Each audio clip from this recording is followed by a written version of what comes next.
Welcome in, everybody. I am Chris Landry, and this is Pac 12 Football and Beyond. Yet another hour of football conversation that we have for you, all live as we do shows like this each and every day. So we encourage you to join us, and we appreciate your involvement in the show. We talk Pac 12 this hour. We'll break down all the games from this past weekend. But we talk all things college football, and we talk everything from a national standpoint. Answer your questions. That's why it's called Pac 12 Football and Beyond. Uh, if you are listening to this podcast, hopefully you are, we encourage you to send the word out. Um, appreciate everybody that supports the show. We encourage you to join us in the chat room. I see a good friend, Rock Westfall, joining us, and with some um, good comments and questions. We're going to get to his in a second, and yours if you join us inside the chat room. So appreciate you doing that. Also, check out um, twitch.tv. If you're listening to this in a podcast form, we love you, but do what Rock Westfall is doing and the others. Join us in the chat room. I tweeted it out. I try to tweet it out as time permits, as have somebody help me with that. In breaking down what we've got coming up. So we've got 2 hours. We've got Pac 12 this hour and Big 12 next hour. So the way you do it, go to LandryFootball.com, click on follow Chris on Twitch, and that'll take you there, pure and simple, and that'll get you covered up. But sign up for Pac-12 Football and Beyond. As we like to say, is we're trying to do this. We're trying to break it down for you in different regions and different conferences, and we're looking with the people that I'm working with from a business standpoint, trying to see the level of excitement, the level of interest, and we certainly hope to continue this. But certainly want to get enough folks to, and you can help us with the algorithms and whatnot for signing up for Big 12 football and beyond, signing up for Pac 12 football and beyond, and signing up for the Landry Football Podcast channel. I know it's a pain in the rear to do all that, but it certainly helps us, and it's the way we can continue to do this. So we want to get to it. Look, what's up on tap for the day? We're going to talk a little bit about each of the programs, each of the games from this past week, kind of where the conference is. Is there a national title contender? With the way Oregon's playing, with their loss against Stanford, what does that mean if they run the table relative to Ohio State? Is Ohio State, with a loss, if they're able to run the table and win it, um, would they be a contender? Or either one of those teams or anyone else good enough to run the table? I fully believe that, and I've said this for a while, people will knock different conferences. I do think the Pac 12 has some pretty good teams. I don't think they have elite. USC's not elite. I think Oregon's really good, and at times maybe even a little better than that, times just that. But I think that they've lacked the elite qualities that would make them strong enough to go through the league game in, game out, and win them all. Oh, I'm not saying it's actually a gauntlet, but if you look at some of the teams that could jump up and bite you, they're capable of jumping up and catching some of these teams. A Stanford team that always, well, not always, mostly usually gets better, struggled early. They figured some things out after they were handled by Kansas State. Much better. Oregon State, they do what they do. Not easy. Outside of Arizona, there's not an easy game for anybody at the top of this league. I'm not saying that is a gauntlet in this league.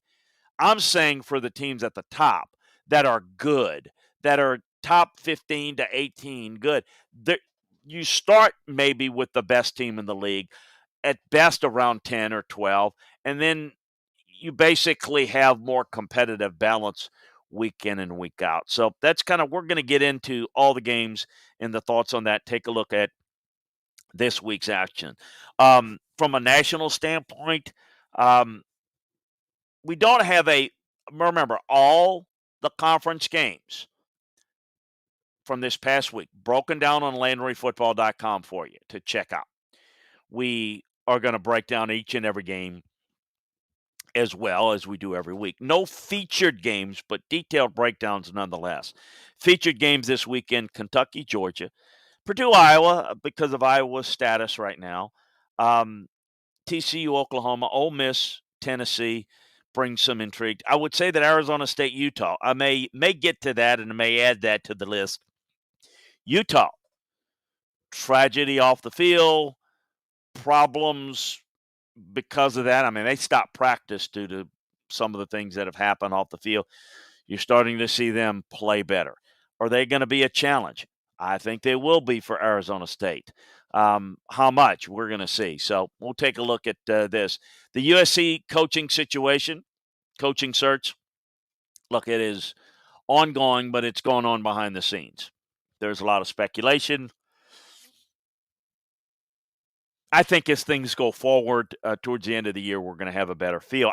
I think I kind of know where at least they're pursuing and in terms of their research. Where it ends up, we shall see. But we're going to get to that and much more here on Pac-12 football and beyond. We'll get to these questions mailbag for you towards the end of the show, but I'll get some of them. Rock Westfall joins us, and he says, I caught up on most of the pod. So does Coach O know he is a goner? Is Woodard keeping him informed? Or was it laid out before the season? Do they talk? Or is there a path for O to say? A lot there. A lot of questions there in one. There's not a path for him to save himself. I'm not even sure that running the table would do it, and we know how unrealistic that is. No, he hasn't told O that he's gone. But O knows the situation. And, yeah, I think if you look at what's happened, you look at kind of the way, I don't know, the lack of energy from O. It's the atmosphere there in the coach's office and football ops is again, you don't have to say it. You don't sit there and discuss it. It's just kind of a known thing. I don't want to, this is maybe too dramatic sounding, but it's kind of like when you have a death or you have, you don't need to say over and over what happened. You just kind of know that the mood is, there's a pall cast over it. And that's kind of what it is.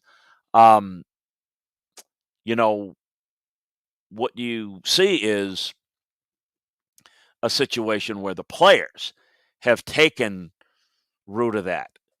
And pretty clearly, if you look at it, and I don't want this to come across wrong, but there are players on that team that are bound out. Eli Ricks is gone for the year now, or he's gone for this week. These players are not coming back. The guys that have an NFL future, they're going to protect themselves because they look at this as a sinking ship, which is why kind of the way it's been a lack of discipline, lack of kind of commitment, and that is feeling. So, no, does Scott Woodard go and tell him, oh, you got to – no, of course you don't do that. You let that play out, and as I've mentioned, if you may not have a chance, I went ahead and talked about it on the SEC show earlier this week, is Scott Woodard is preparing and doing his research. He's studying coaches, and he's doing what he's supposed to do. But he's not going to talk about it. The plan is not to fire him in season. The plan is to let him go through the entire season and let him go after the games are over. Now, if there's something that's so embarrassing that it must be handled immediately in his eyes, pardon me, lack of sleep and looking at too much film and not enough sleep. If there's something that's overly embarrassing, yeah, that I think the bye week would make the most sense. But it's only a matter of time. And one of the things I think for somebody that is so politically connected in climate and goes to the search, the appearance of, hey, letting Coach O have the entire season. You don't want to tell a coach. You would never tell a coach, look, you're gone at the end of the year. you basically would let him go. You don't do that because then you're asking for trouble. So he's allowing O to have the full season. So at least the folks that come out publicly and say, this guy didn't even get a full season. He had a national championship, a COVID year, and he didn't even get a full season. I think he wants to eliminate that as a thing that's talked about, although some will still do it. Rock also asked what happened to Barry Odom's defense running out of gas. No, I'm sure you're referring to last week. Again, the defensive attack of taking away the pass game, Ole Miss focused on the run game. And that's what they did. So they took Arkansas out of their two-shell look. They took it out. Remember, we talked about it last week about how you attack that defense. They threw it into the teeth of cover 2 last year, and they struggled. Well, we're not going to do that. We're going to run the football, get them out of that look. And so the success in the passing game was because they had to overplay the run. That was a big part out of it. Rock asks about that Arkansas two-pointer. What about a hard play-action influence to the right with a naked bootleg to the left and an option one receiver offers 2 bailouts? Well, first of all, the receivers did a poor job running their routes because there were other options on there. This is another case of, look, the play call didn't look good. It wasn't executed well. Was it the best play call? There are plenty of options of play calls. It's how you execute the play call. They didn't execute that well. And obviously, here's a little tip to understand, and this will tell you a little bit about kind of where you are. Your 2-point plays have to be so well executed and so reliable. They have to be your go-to. So I'm wondering, when you see those plays, is like, are you going to your go-to play there, or are you going to something that maybe you think would work, but if you don't execute, it doesn't matter. It is, as I've said before, you've got a playbook of opportunities and things that you can run. There's no shortage of things you can run.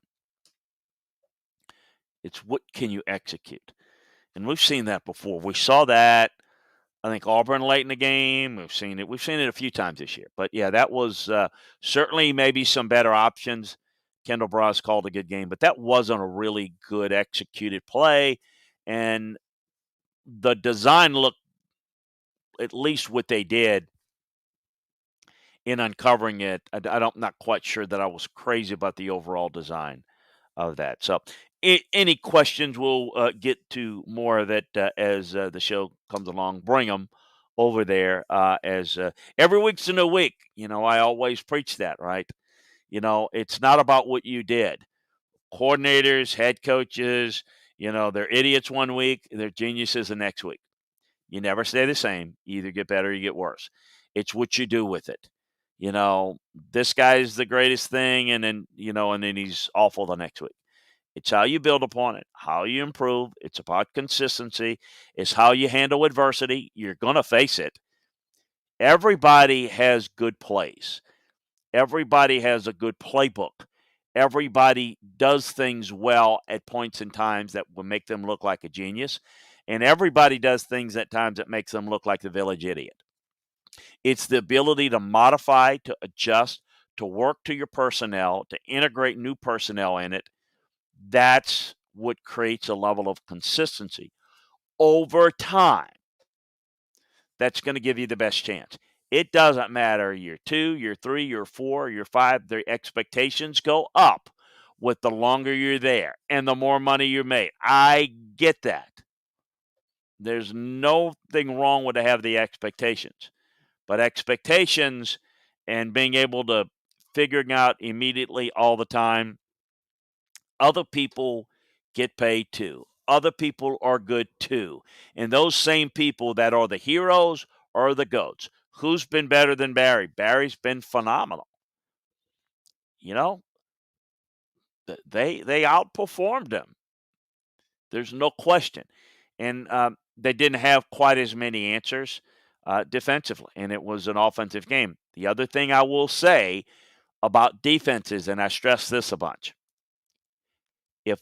you can't get help from your offense to possess the football, to give you time for in-game adjustments and in-game healing, resting, your defense is going to be on skates. And in that game was on skates there. You see it happen a lot. You saw it happen a lot in the Oklahoma-Texas game. You saw it happen in the NFL with the Chargers and the Browns this past week. Both of those defenses that have got all pros, not enough rest time between series, not enough adjustment times. The game takes over a different personality. So appreciate those comments and thoughts. Again, we'll get to more. If you have them, bring them. It doesn't have to be about Pac-12, as Rock brought some non-Pac-12 things, which is great. Fine. We'll address it all. But let's get into some of the Pac-12 action. As if you take a look right now, Arizona State starting to play well. How long? Again, how sustainable? Again, just went over that. Impressive win over Stanford. They have had some success, while Oregon does not have success in that they try to play a little bit more physical. Arizona State's a little bit more speed concept and gives Stanford a little bit of a problem. Excuse me. Arizona State sits above top the South. And by the way, it's Arizona State that's 3-0, Utah 2-0 inside the South. Arizona State's 5-1, just the loss to BYU in there. For record, for perusal, yeah, in case you hadn't noticed, it's Oregon State 2-1. Now, before you sit there and say, oh my God, what are they doing? The world, it's coming on its axis. This is an Oregon State team that's playing pretty well, that does a nice job. I don't expect that to last. Oregon's 1-1, and obviously more to be decided. We'll get into some of the matchups this week, but Oregon's got Cal on Friday night. Arizona State, Utah, we mentioned Arizona State, Colorado, Stanford, Washington State, and UCLA, Washington. So stay tuned. A lot of football left. But in Arizona State, Stanford, Sun Devils ran away with this game early, and the defense did the rest. The first three drives, they had like 242 yards and 3 touchdowns and 148 rushing yards, 94 passing, and it was that they didn't have much success. Stanford adjusted nicely, but it wasn't enough. They couldn't handle the speed, but they really adjusted. The defense forced a turnover on downs and gave the ball back to the offense, but it was a 21-10 lead. And then you've got Stanford having to play left-handed there a little bit. Jack Jones stepped in front of a Tanner McKee pass. So Stanford is an on-schedule team, able to run the football, play in one-possession games, whether it's like an Iowa type of team or, others like that. That's how they're built to play. When you take them out of that, and Arizona State has the speed, the explosiveness, you make them play from behind, it wasn't quite as effective. McKee threw 3 interceptions. We talked last week about, and particularly how they played and how he's played. He's protected the football. He's been very rhythmic. You take him out of that rhythm, it's a different ball game. Stanford without one of their biggest targets, and Bryson Tremaine. Defensively for Arizona State. But the Arizona State defense had to carry the offense on a night where the offense, despite their explosive start, could only score 3 touchdowns. It was the last touchdown after the over the last 10 minutes of the half that was it was a start and it was a finish, but in between it was the Arizona State defense is what I'm trying to say, and doing a bad job of it. So I thought they did a really good job. They never let Stanford build any momentum to get back in the game or to finish the game, and because they couldn't get back into it enough, they had to go a little bit more through the air, as most of their air game comes off of the play action sets that they have. I thought Tanner McKee had to throw it too much, and that was the difference. And so it makes for the defense to be able to play a little better when you can make a team one-dimensional, and that's what they were able to do. Stanford had only one drive that lasted more than 7 plays. Well, that's not Stanford football. So they never came close to wearing down Arizona State's defense. And why is that? You get behind, you're forced to try to take some chunk plays. It's a different ball game. Um, so that's kind of how that game played out. Coming off of it, I do think that Stanford still is a team that is, if you're going to play at the line of scrimmage, they can play that. They can play that pretty well. Um, but that's that. Now, as we talked about, and we talked about Oregon State, and they're leading the division. Remember, Arizona's the worst team in the league, certainly in the South of the Pac-12. Washington State is a team that's really struggled by and large, but they, behind DeLauro, carried them to a 31-24 victory, I should say, over Oregon State. He played very well, and he frustrated Oregon State. I thought that Oregon State answered back. Oregon State's got a good run game. They run the football very well. And this was an interesting dichotomy of a type of a game. I thought Washington State utilized the middle of the field very well, and attacked and developed a rhythm offensively against this Oregon State defense. I thought it was a really good alteration of their scheme design that worked very well. I thought the Washington State defense flexed this muscle a little bit. I thought they put good pressure. They forced turnovers, and because they were able to get some points, it forced the quarterback, Chance Nolan of Oregon State, who's really functional, to have to take some chances. Only 10 for 25. They don't want to throw it that much.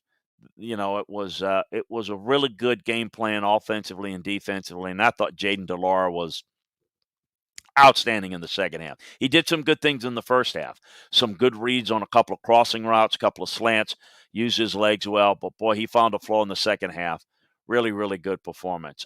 Max Borgi didn't run the football very well. They don't run it. They don't stay committed to the run. So the backs there are not going to be as consistent. And Borgi's probably as good a back as he was, and you put him in a better running scheme, he's an underrated back even for the next level, but he's not going to have the production. It was a 4-game winning streak for Oregon State on the other side. They were outplayed. They were sliced and diced in the secondary. I thought Oregon State looked pretty decent in the first half. They forced back-to-back punts to start the game, forced an interception in the red zone. They got a 7-0 lead. The second half, they really struggled defensively. That's when I thought Washington State, got into their rhythm, and really they set it up in the first half with the crossers, and then they were able to really attack all points of the field. I thought Oregon State with B.J. Baylor and Fenwick both ran the football well. That's how they're able to work their offense, but it just wasn't enough. Washington State scored a touchdown on every possession in the second half, minus the end of the game kneel down. And, it's they don't have Oregon State does enough at the quarterback position to come from behind or to create enough explosive plays. So that's their limitations. And as I say, good team, challenging team, good at the line of scrimmage, well coached, but they just don't have enough explosive playmaking ability there.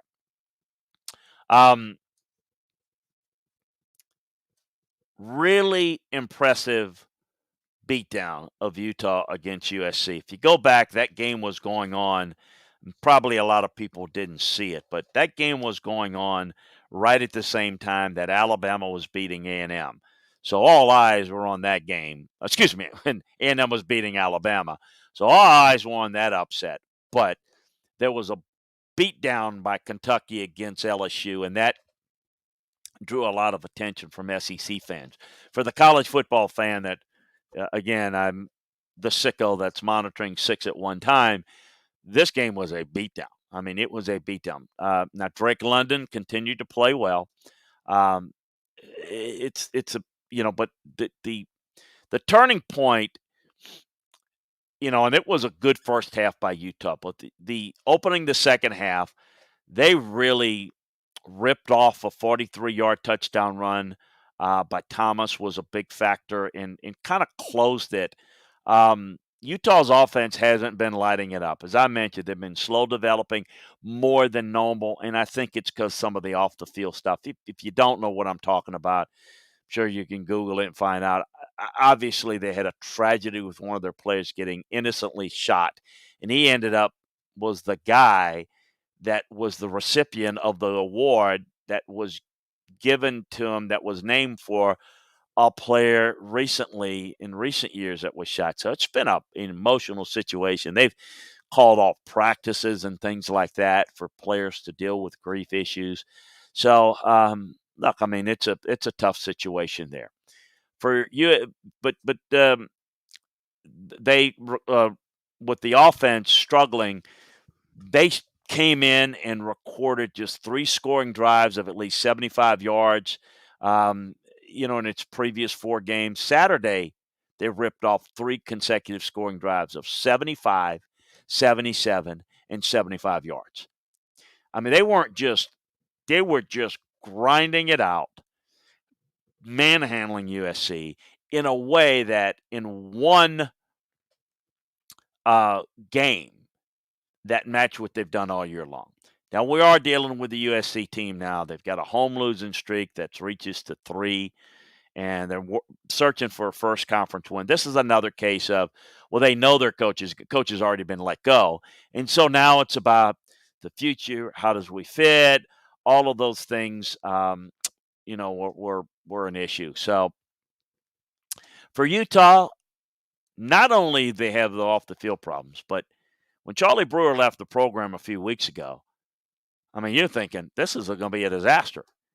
This is a perfect example of coaching. And I don't want to take a shot because it's different.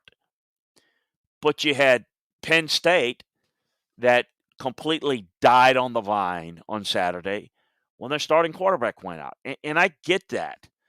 But and I get the level of opponent that you're playing. But, look at what Utah's doing with the sophomore quarterback, Cameron Rising. He's playing well. They can run the offense. It's not about whether you're winning or losing. It's about the functionality of what you're doing. I think that says a lot. So I just can't give enough credit for Kyle Whittingham. I think he's just done another job. I think that what in Rising he's kind of stabilized the offense. He's a leader. They don't put a whole lot on his shoulders, but look, he was 22 for 28 for 306 yards and 3 touchdowns. And that's putting enough there. And that's situational, getting guys open, running it. When you can run the football and dictate, no doubt. But that's what you have to do. You got to be able to run the football. And that's one of the things that we talked about. And I'm not trying to go back and forth. But, with Penn State, why can't you run the football? Help the young quarterback out. You don't have that. So that's where you're a little bit too one-dimensional on one side of the ball, and it's going to jump up and bite you. But I thought that Rising played really well, and I was really impressed with what Utah did in the game. Tavian Thomas ran the football well. He's a talented guy. They really work those guys hard. Those guys usually come with a great work ethic, and they work them. So, for USC, I look at it and say, offensively, I'd stick there for USC. They have no answer. It's not I never liked the Graham Harrell approach particularly for USC. They have no real answers in protection. They have no real issue of how you really attack a defense, and it's been a real problem there. So that's a look there. UCLA gets past Arizona. It wasn't the great, it was a pre-Saturday game. It didn't have a great vibe. It wasn't Arizona's bad. They're searching for answers. Jordan McLeod started for Arizona. Moving down the field effectively in the first. They found the end zone once in 4 drives. They hung around, trailed by just a point, 14-13. Traded field goals in the second half, and then it was all UCLA. 17 unanswered points, and this UCLA ran all over Arizona's defense, as you would expect they would. Charbonnet, Britton Brown, really good, and this is just It wasn't a really sharp performance. By the way, they're not getting great play from the quarterback position. Dorian Thompson-Robinson did not throw the football well, but they ran it well. And that's some adjustments that they made at halftime and said, look, we can go ahead, attack this team, run the football. The running backs were outstanding, as I mentioned. I thought the offensive line played well against an Arizona front that's not very good. I think the wide receiver tight end play was pretty average. I thought Dulcich did a nice job getting open a couple of times, particularly on the touchdown pass. Um, I thought they made good adjustments as a staff.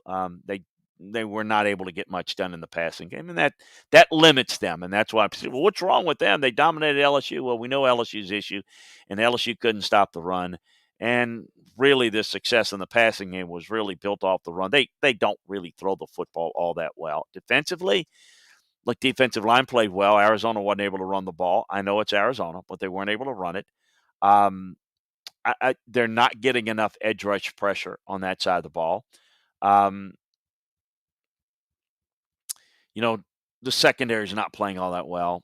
So I just wasn't really overly impressed with the defensive play. I'm very curious this week to see UCLA and Washington. Neither one. I know UCLA UCLA is going to live off of a lot of what people notice is when Pac-12 ball is they'll remember the LSU game. Now, maybe that's minimized nationally because of where LSU is, but people still say, "Oh, that UCLA team looked good." They're not as consistent. They're not playing as well. They're kind of back, in the middle of the pack with everyone else with their strengths and then their weaknesses. Washington's the same way. I'm very curious to see how this plays out in this matchup this week. In some of the other games, I want to get to is just kind of where the Pac-12 is overall. You look. I don't know that what I've seen out of Oregon, without substantial improvement, particularly, they've got obviously a big loss with their outstanding back in Verdell. That's kind of where their bread is buttered. Did they have enough depth? The quarterback play wasn't good enough to be elite level, like winning playoff level. I know they beat Ohio State. Ohio State's playing better. I'm not sure that they would win a game in a playoff. They would match up very well against anybody making the playoffs. I don't trust Arizona State either. And so when you're looking at the Pac-12, I don't see a team that's grading out for me at playoff caliber. Now, I admit to you, I'm devoid of 4 playoff graded teams at this point. So, Landry, you got to pick 4. I get that. We're going to have to wait and see how that plays out. But at the end, I do say that there's no one in the Pac-12 that looks to me to be all that proficient. Arizona State, Utah is of particular interest this week. And I think that's going to be a really good one because I think it's going to test Arizona State on the road, and it'll test Arizona State's discipline. I think the speed of Arizona State is going to be the difference. They should win this game. Should. And certainly as they try to stake their claim as the team to beat in the Pac-12 South, as you look at their overall records, 5-1. I want to make sure I had that right. They're in the best position, certainly with their ranking. Now, BYU's loss to Boise hurts that overall profile of that loss. I get it.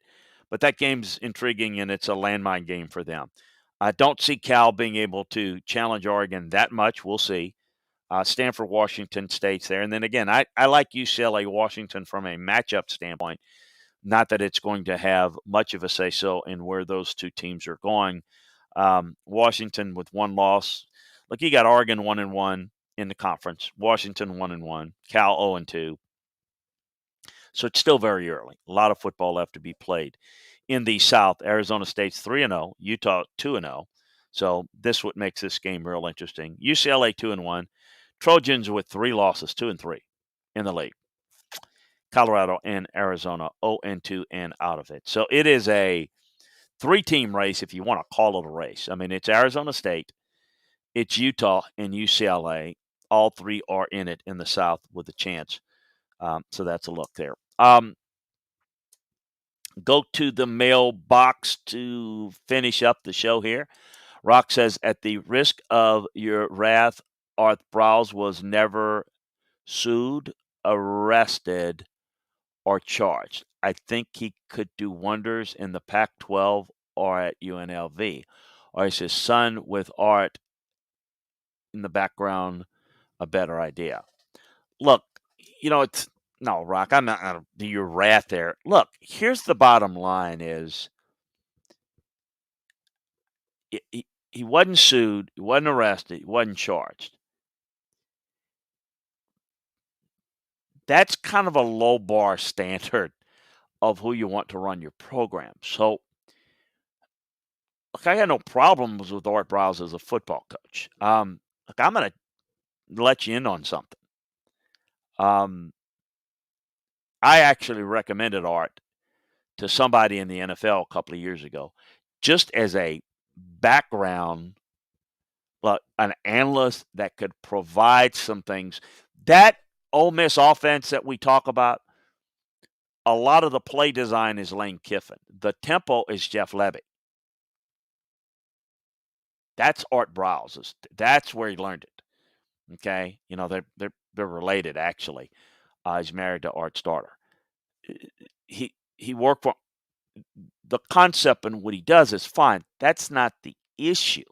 The issue is the optics. I mean, so does somebody want to do it? I mean, they don't want to hire Hugh Freeze because of what he's done. Urban Meyer. I mean, they're all things that we can look at and say this is a big boy business. It shouldn't matter. It matters on the recruiting trail.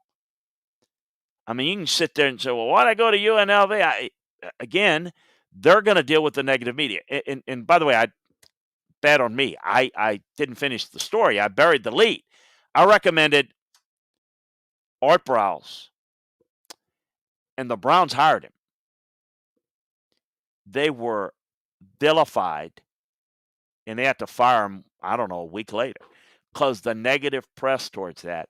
That's in the NFL, and he wasn't a coach. It was like they didn't announce they were hiring him.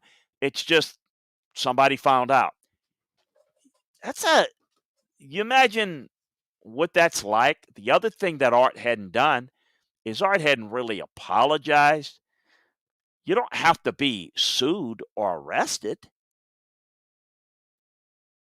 I mean, you knowingly did things that really no human being should be proud of. There were people that got hurt that you turned a blind eye to. Girls, everybody's got daughters and sisters or wives, mothers. That is I don't care if you're at UNLV, it is a tough, tough look. Look, I think that's a wasted football talent, just like a wasted player that can't get in. I don't know what to tell you there. I mean, I can talk football. I can't tell you what to be comfortable with, who you're going to hire to represent your program. That's a tough ass. Could he go and do something at UNLV? Yeah. Maybe at some point in time, maybe if there's the right type of remorse, the apology tour, maybe you can go there. Could he do for a UNLV or forget you? I mean, if you UNLV, maybe your Vegas guy, what he could do for anybody like that, could he do what Hugh Freeze has done at Liberty and kind of, hey, do it? Of course. But he's not even where Hugh is because Hugh's been able to get the job at Liberty. Well, part of it, he's apologized. Now, he cheated on his family and he was a Bible thumper guy and he sinned and all that. Art kind of turned his back to criminal activity on his program, and he's not apologized for it.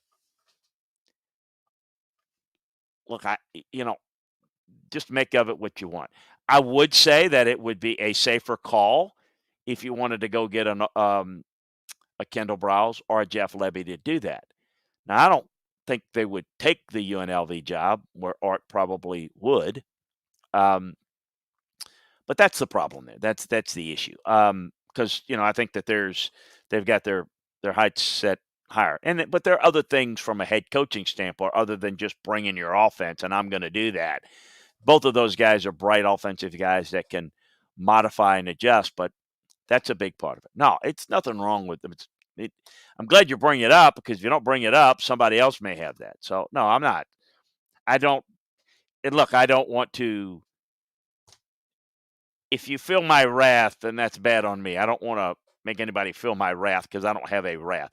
I guess sometimes, like anybody else, you get a little frustrated when you explain things. I get frustrated sometimes that either I'm doing a really bad job of explaining it, or just maybe it's just people just don't want to hear it, and it doesn't make me right. There are certain things that I just think that if you look at the history of everything that we do, we just go back and forth of this guy's great, that guy's awful, and the next guy's great. Um, one week he's bad, the next week. It's not the way it is in my world in football because we understand that there are highs and lows. I'm not saying that they're excuses. I'm just saying there are other people that do, that most people have to adjust and do things. And even as we saw, Alabama, the gold standard, didn't look like the gold standard last week. A&M had a unbelievable game plan, and we discussed Jimbo last week, didn't we? Killed the week before. I get that. Didn't do a good job. Mike Elko, who I think is an outstanding defense coordinator. Jimbo, I think is an outstanding. They couldn't get it done against Mississippi State.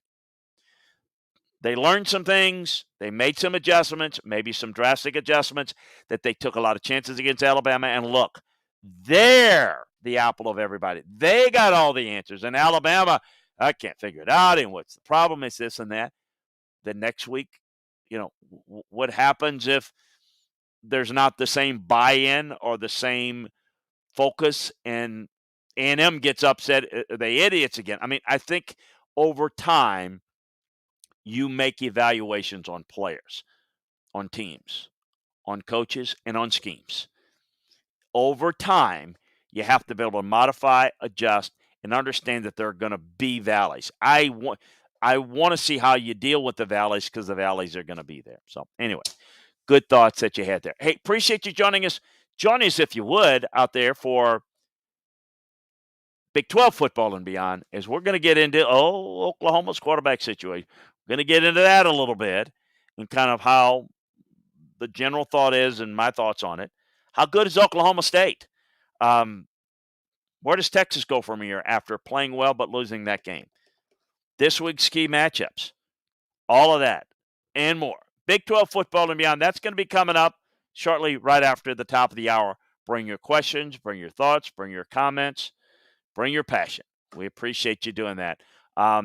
Sign up for Pac-12 football and beyond. That tells us whether you like the show or not, whether you want to keep us doing it. Same thing with the Big 10 football and beyond. Same thing with Big 12 football and beyond. So if you do that for us, that gives us the answers that we're looking for. And so we try to evaluate the shows.